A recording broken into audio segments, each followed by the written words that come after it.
Hello Sim Rally fans, in this video I'm going to be going through the settings for the Moza R9 wheelbase on EA Sports WRC. Firstly, before we get started, I just want to say a huge thank you to Moza for making this video happen. If they never reached out to me, I wouldn't have an R9 wheelbase right now. What they've asked me to do is create my own specific settings, so you've got a good base to start with, but also explain the ins and outs of what each individual setting does and how it affects the force feedback overall. So let's dive straight into that and have a look around. So as it currently stands, all of Moza's wheelbases are not officially supported in EA Sports WRC.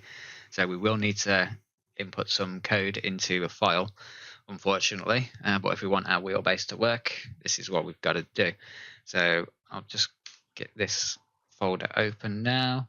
So this is where you need to go to find the file. You need to locate your Steam library. So you go Steam library, Steam apps, common, EA Sports, WRC, go to WRC folder, content, input, Windows, and then devices. And then that will give you this file here. And then we'll need to open up this file, scroll all the way down to the bottom. And you'll need to add all this code into the second to last line, which is just above device list here. What I'll do is I'll copy and paste this into the video description, so it makes it much easier for you to get your wheel working on EA Sports WRC properly. Another thing worth mentioning that I found out is if you load the game with your wheelbase turned on, the force feedback doesn't seem to work. All you need to do to get it to work in that situation is turn it off, turn it back on. Ideally, you want to be launching EA Sports WRC with your wheelbase turned off and then turn it on, and everything should be fine with your force feedback. So let's dive straight in. This is the Moza Pit House Software, and these are my basic settings for EA Sports WRC. Now I'm just going to run through each setting and tell you exactly what it does and how to adjust it. So first off, we've got preset modes. This is all the presets that are built into the software. When you save a preset, this is where it'll end up. So here you'll see I've got Dirt Rally 2 Jackson EAWRC. I'm guessing that's 2023 official, and these are the presets that I've saved so far. Next up, we have the maximum steering angle. This is where you set the maximum rotation of your wheel. That's full left lock to full right lock. Obviously, when you're doing this in game, you want it best to match what the car is in real life. If it's too low, it can be twitchy. Too high, it can be very vague. And we've got synchronous. This just keeps the maximum steering angle and the maximum limit angle in sync with each other. So there's no real reason to have those different. So I'll just keep those the same because the soft lock's sorted out in game. Now moving on to road sensitivity. Simply, the larger the number, the more feel you get from the road. That will cover the rumblings you get from driving on asphalt. They're generally quite light. They'll be more intense when you're driving on gravel. This also covers the jolts from landing and driving on the grass and stuff like that. This can be fine-tuned in the FFB Effect Equalizer, which is handy, but we'll cover that in a minute. Moving on, next we have game force feedback intensity. This is where you adjust the overall force feedback of your motor and the strength of the force feedback coming from the game. Ideally, to reduce any software clipping or eliminate it entirely, you'll be adjusting this in game, not in the software. So I've got it at 100%, but if you want to make 100% certain that you're not getting any software clipping from your force feedback, you can balance out the two and run neither at 100%. But so far, I haven't noticed any clipping with these settings, so I'm happy as they are. Next up, we have maximum wheel speed. This controls how fast the wheel returns to center through forces in the game. Obviously, higher numbers means a faster return rate. Lower numbers mean a lower return rate. If you have a high return rate and you've lost grip of the wheel and you try to grab hold it again, there is a chance you could injure yourself. So try to keep this as low as possible. It will also keep it more realistic.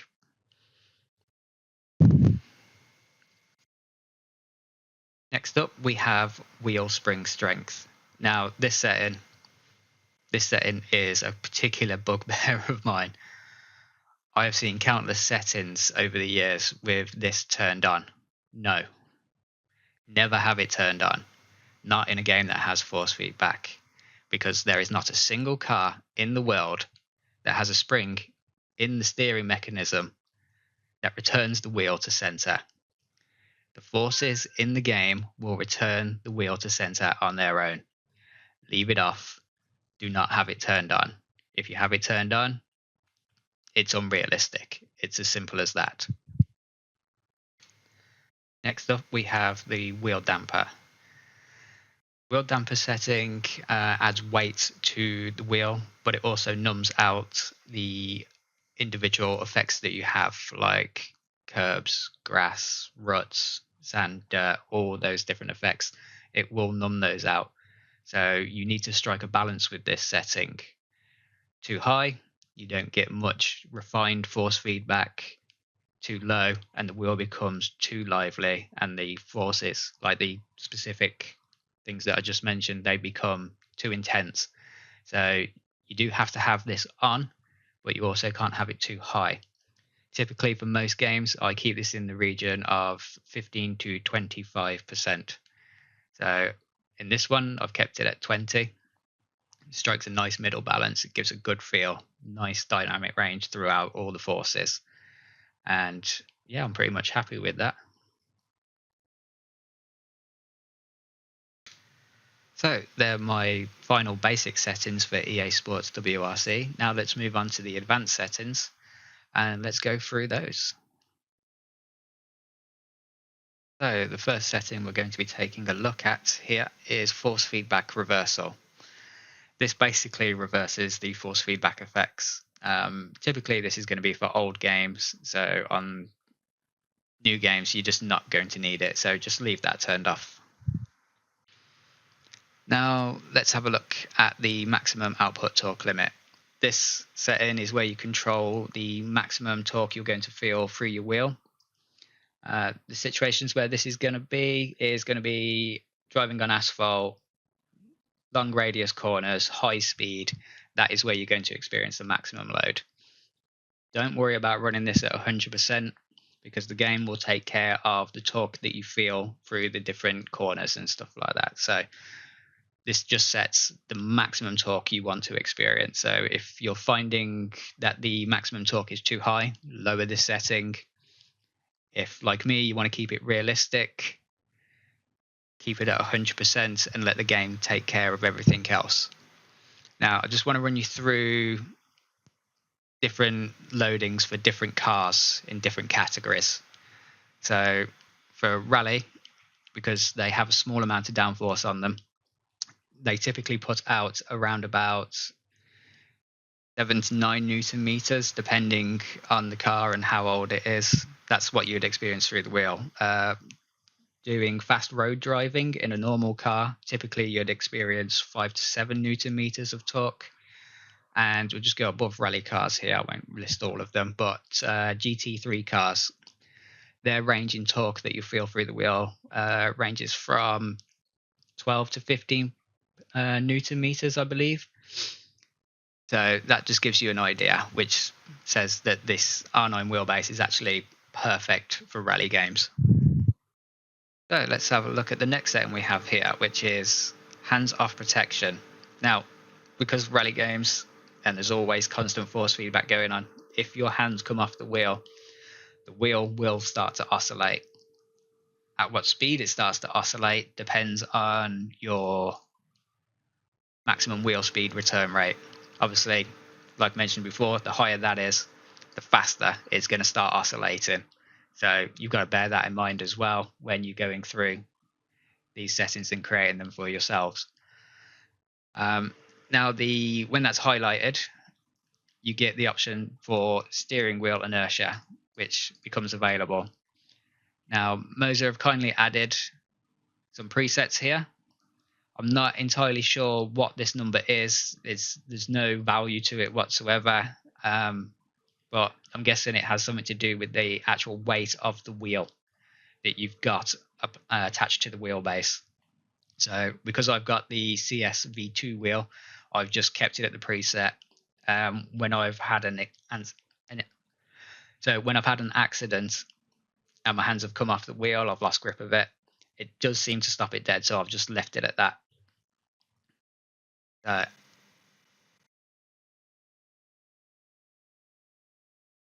Moving on to the next setting, which is natural inertia. This adds additional weight to the wheel. It works in conjunction with wheel friction and wheel damper. I'd recommend you set those two first, then play around with your natural inertia. The driving scenario where you're going to most likely notice this is in quick changes of direction, so left to right in the vale chicanes. Any tight areas where you have to change direction quickly, that's where you're going to notice it really. If it's set too high, it becomes increasingly difficult to make those quick changes of direction. Too low and it becomes too easy, so the car becomes more lively. So you have to strike a balance once you've set the wheel friction and your wheel damper and the basic settings. So moving on to the next setting we have here, which is wheel friction. Wheel friction is independent of all other forces from the game. This is just the natural weight of the wheel. So you can get this from when the car's parked up in stage. It's not moving, there's no forces applied. If you move the wheel from left to right, that is the static weight of your wheel. You can use this to simulate the weight of a steering rack with cars that have power steering and not power steering. For cars that have power steering, it would generally be lower. Cars without power steering, higher. But we're in a rally game here. All these cars have power steering. So to set this, what I've done is I've gone into my own road car, which has power steering. I've turned the engine on. I've checked my tire pressures. I've moved the wheel from left to right to get a feel for the weight of the wheel. So my steering wheel weight here matches my actual road car. So you might want to do the same as well, or you can just leave it at the 50% I've got here. So the other thing that wheel friction controls is wheel oscillations. The lower the number, the more likely you are to get them. The higher the number, the less likely you are to get them, which is why I've kept it at a good middle ground as well. I wouldn't be too concerned about oscillations that you get when you're not holding the wheel, because this is a rally game. You're going to get constant force feedback through the wheel. So if you're driving down the stage and the wheel starts to oscillate without your hands on the wheel, but you're going over a bumpy surface, there's force feedback. Don't be concerned about that. It's the oscillations you get when you're holding the wheel.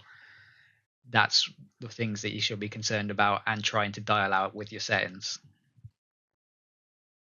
So the next setting we have here is speed dependent dampening. What this setting does is increase the wheel dampening as you drive faster. So the higher the speed, the more dampening is applied to your wheel.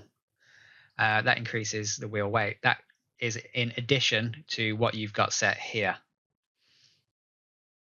So you set your starting points, which I've opted for 80 kilometers an hour.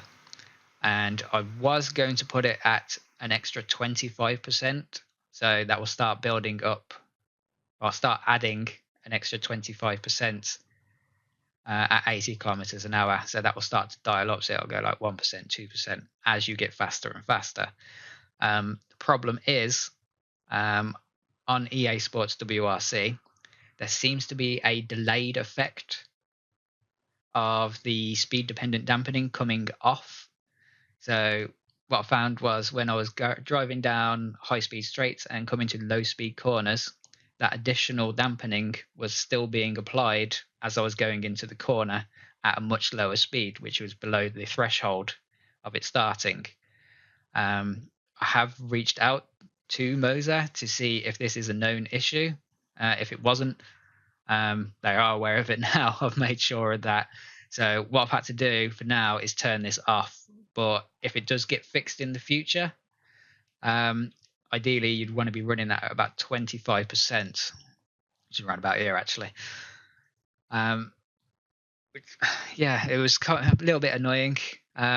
It did make the wheel settings feel so much better with it on, but that additional weights going into the corners made it incredibly difficult to turn, and it felt wildly unrealistic. And even I was struggling. I think I was losing around about 10 seconds over a 10-kilometer stage. It was ridiculous. So yeah, I've just had to turn it off for now and hope that we do get a patch in the future that corrects this issue. If there is an update for this issue in the future, what I'll do is I'll pin it in the comments below, so keep an eye out for that if you're looking at this at a later date. So these are my final advanced settings for the Moza R9 wheelbase. Let's move on to the FFB Effect Equalizer. So from this page, this is where you control the individual effects of your force feedback. It's broken down here into different sections at different frequencies that we've got at the bottom here. So this is just where you fine tune the overall force feedback that you're feeling through your wheel. So the first option we have here is operating wheel body bumps. This is the feel of the road surface, this one. So the lower you have this, the less road surface you're going to feel, like those little micro bumps that you get on asphalt and the bigger jolts that you get from gravel. That's what this section controls. Moving on to the next setting we have here, which is 80 kilometers an hour curb effects. Now in rally games we don't have curbs, we have ruts on the side of the road. So when you sink a wheel into those ruts and you get that jolting feeling when it pops back out, that's what this controls. So if you're finding that it's having too much of an impact in the ruts, you'll lower it. If not enough, you'll increase it. Moving on to the next one, we have ABS vibration. Now, I don't run ABS in rally games at all, so I've just left this as 100. Typically, when a car has its ABS going off, you don't get vibrations through the wheel, you get it through the pedal as the brakes are coming on and off. So my recommendation, if you are running ABS and you have a pedal that has vibration on it, just turn this effect off, because it's, yeah, you don't get effects of ABS vibration through your wheel. So the next setting we have over here is the high-speed curb effect. So at 160 kilometers an hour, this is the jolt you're going to feel through the wheel when you hit a curb. But again, it's a rally game. We don't have curbs, we have ruts. So this is going to be a high-speed rut effects is what I'm going to call it from now on. This should be lower than your low-speed effects, because the suspension is going to be compressing more. And it's going to be having less of a jolt on your wheel as a result of that. So to keep that realistic, high speed, low, low speed, high. Moving on to the next frequency here at 60 hertz. This is for 80 kilometers an hour grass effect. So this is when you come off the stage and you're bouncing over the grass. This controls how violent that experience is going to be. You can set it as violent as you like. 40 is nearly ripping the wheel out of my hands. So if you want to go higher, go higher. If you think it's too much, go lower. When you adjust this setting as well, it also affects the high speed rut effects, but rally cars, you're only going to be getting that effect in the Group B cars when you are max attacking. So don't be concerned about that. And we've got 80 kilometers an hour sand effect as well, which is also tied in with that. Generally, there's a little bit of sand in rally games, so you might get an effect on that, but generally you're most likely going to be focusing on that when you adjust it, which is the when you come off the stage situation and how violent that is. Finally, for the FFB Effect Equalizer, we have the high frequency vibrations at 100 hertz. I've left this at 0 because from what I found, what this does is the second you put this at 10%, it dials all the other frequencies up to 11. So if you've got everything set quite low, but you want to increase them all overall, this is when you start adjusting the high frequency. And as a final reminder, all these settings here can be adjusted in the basic settings on road sensitivity. Which then takes us to the next tab, base FFB Curve. In this tab, this is where you adjust the base FFB output signal compared to the game FFB output signal. So you've got your bottom line here, which is the strength that the game's putting out, and this line here is where you experience what you experience through the wheel. So if you want to minimize what you experience through the wheel, you'll go lower. If you want to increase it, you'll go higher. And this is a different percentage of strengths for each one. So when the game's putting out 80%, you're feeling 80% of the torque. 60%, 60% of the torque, so on and so forth. So you'll just adjust those to match the curve that you want. We've also got some presets here, but generally I don't mess around with this. Just keep it 100% linear. Now let's move on to the final tab, Miscellaneous. The first option we have here is Base Status Indicator. This just enables or disables a blue light on the front of the wheelbase, so it's not really relevant to any settings. You can set that to your own preference. So the next setting we have here is Soft Limit Stiffness. This is what you feel at when you reach the end of the travel of the steering rack. So you can have it set really stiff, and that'll just be a hard sudden jolt. But what I've found with the cars that I've owned over my life, when I've hit the end of the steering rack, it's basically been a bouncing effect. So I've tried my best to replicate that just by keeping it soft. You can turn this setting off and let the game decide it, which is the soft lock stiffness in the game settings. So at the moment, I've got it turned off, so I'm letting this Pit House software control that limit. Finally, we have temperature control strategy. This is where you set the temperature at which you want the overall force feedback to be reduced to control the temperatures. Conservative, after any temperatures above 50 degrees, that's where it will start to reduce the FFB output of the wheel to control the temperature. Radical will let the wheelbase go up to 60 degrees before it will start reducing the FFB output. And that's all the settings for the Pit House software. So now we're going to move on to the in-game settings for EA Sports WRC. Here we have it. These are my in-game settings for EA Sports WRC. So let's run through each setting and I'll tell you what it does. So the first setting we have here is vibration and feedback override. I've got this set to device driver, but you can also set this to on. Thinking about it, this could be the difference to why the speed sensitive dampening wasn't working properly. But that's going to require further testing, I think, just to check that. Yeah, it could be the reason why.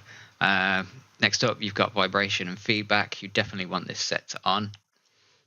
Then we have self-aligned torque. This controls the overall force that you'll feel through the wheel. I've got this set to 51. I did have it set to 52. I thought it was a little bit heavy, but I think acceptable ranges are going to be plus or minus 2 either side of this. So you can go to 49 or 53. And then we've got wheel friction. This controls the overall weight of the wheel. So the higher you set this, the heavier the wheel's going to feel. The lower you set it, the lighter the wheel's going to feel. Tire friction. This changes the understeer effect that you feel. So when your tires break traction, the wheel should go lighter. So lower settings for this will give you more understeer feel, and higher settings will reduce that understeer feel. But these wheel friction and tire friction work in tandem with each other. So if you change one, it's going to change the effect of the other, and vice versa. And when you adjust the self-aligned torque, that will turn wheel friction and tire friction up and down as well. Next up, we have the vibration forces coming through the wheel, which is suspension, tire slip, engine, and collision. All these are just vibrations that you feel. So the suspension setting, that's the vibration or the rumbling you get when you're driving over the asphalt or gravel. Now we've got this being controlled by the FFB Effect Equalizer in game, so just leave that as 100 and then control it in the Pit House software. Tire slip, this is the vibration you feel when the wheel starts spinning up. Generally, you don't get much vibration coming through your steering wheel when your wheels are spinning up, so I've kept this lower at 90. And then we have engine vibration. This is the vibration you'll feel when you're redlining the engine, so you'll mostly notice this at the start of each stage when you're revving the engine and when you're getting ready to go. Collision, this is the vibration you'll feel when you hit stuff or bounce along the grass. But again, I think this is all that's being controlled by the Pit House software, so I've just left this as 100 in game. Soft lock, again, this is being controlled by the Pit House software with the current settings that I've shown you. So you could set this at anything, but if you've got the vice driver set to on, if you've got vibration and feedback set to on rather than device driver, should I say, then this might take effect here. And finally, we have steering center force. Again, this is set to off because steering wheel doesn't have a spring in it. So, and I don't want the steering wheel spinning when I'm not holding it, because if my hand is anywhere near it or I've got my thumb inside the wheel and it tries to self-center itself and I'm not aware of it, you kind of risk injury, either probably breaking it or hyperextension, whatever. So just leave this set to off. Now let's take a look at my advanced settings. So these are my advanced settings. We've got the device type set to wheel because it is a steering wheel, so that's very important that that setting's there. Steering linearity, this is set to 0, so this will give you a 1-1 of what the game's giving you in terms of feel. If you decrease this, you speed up the center. If you increase, you'll reduce the center, but how fast the steering input moves. Degrees of rotation. Now I've got this set to 1120 because that's the highest steering rotation in the game for one of the cars. I think it was the H2 front wheel drive Volkswagen Golf that's got the highest, but I have a full breakdown of what linearity you need and the steering lock for each individual car coming up a little bit later. Soft lock on.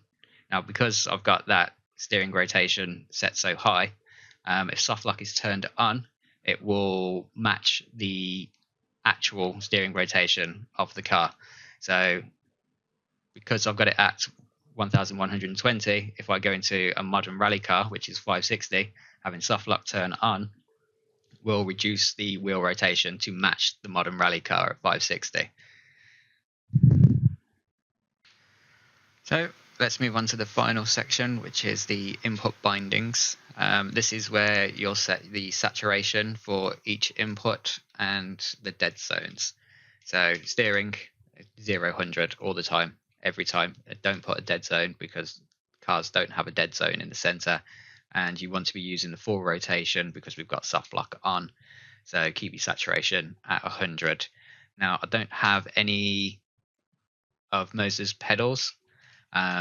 So I'm currently using my Fanatec Club Sport V3 inverted pedals, so they're irrelevant to this video.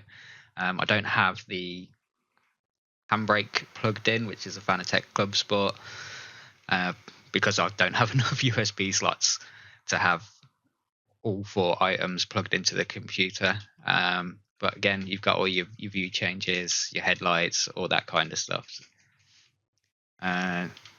Yeah, I don't have my sequential shifter plugged in either, so I've been using the paddles on the side.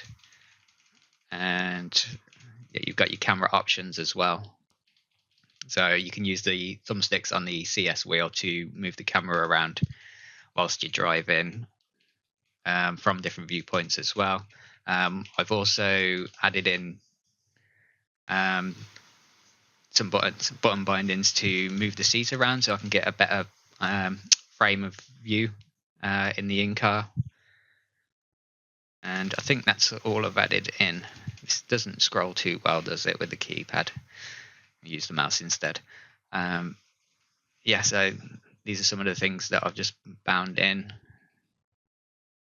And that's all I've bothered to do so far, because I was just creating the actual force feedback settings. So let's move on to the steering lock and linearity guide that I've created for every single car in the game. And what I'll do after that is flash up some screenshots of all the settings that I've done for it as well, just in case you've missed any. Thank you for watching. If you found this video useful, please like and subscribe. If you've got any comments, drop them in below. I'll do my best to get back to you. Thank you.